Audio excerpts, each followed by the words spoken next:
my personal education. Starting in the elementary school level, it was exciting. When I look back on elementary school, and people always say, you remember all that? Yes, I do. Because in my elementary school days, there were children around me who were so gifted and talented. They were smart in math. They could sing.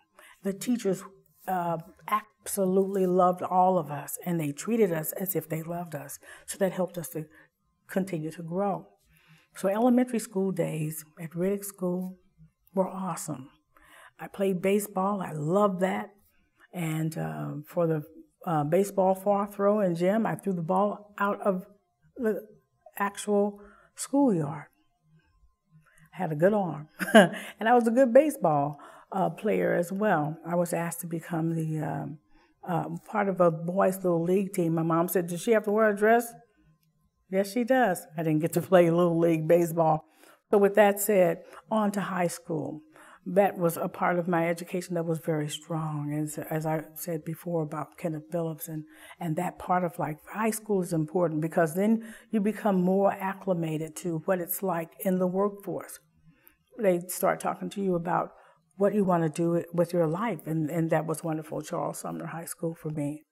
I went to Forest Park Community College for 2 years, which was great. I got a chance to meet some awesome people who are still in my life. All of my friends from elementary school, there are 12 of us, the Dirty Dozen that still communicate.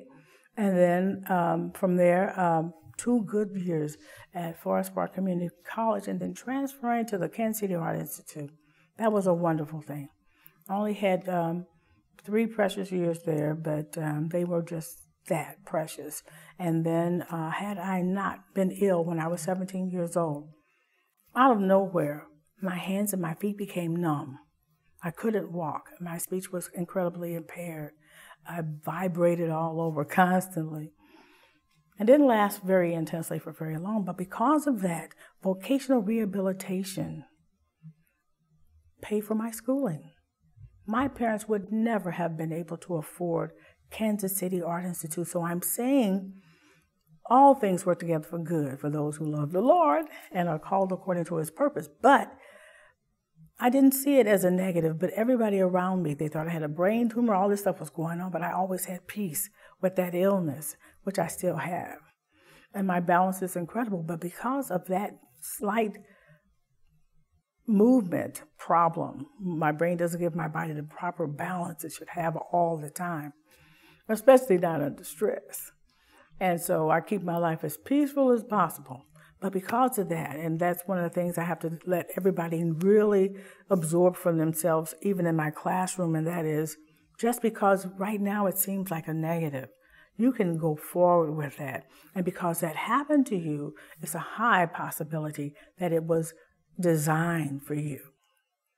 So yes, after the Kansas City Art Institute, I studied art and music at a boys' school in Totnes in Devon, which is in England. And it was a wonderful experience. It lasted all summer. I met people from all over the world.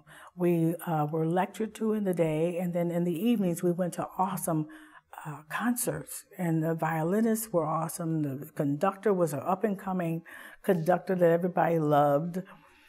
And we would just sit out on the lawns in the middle of the day and talk about things that we would want somebody from another culture to know about us and vice versa.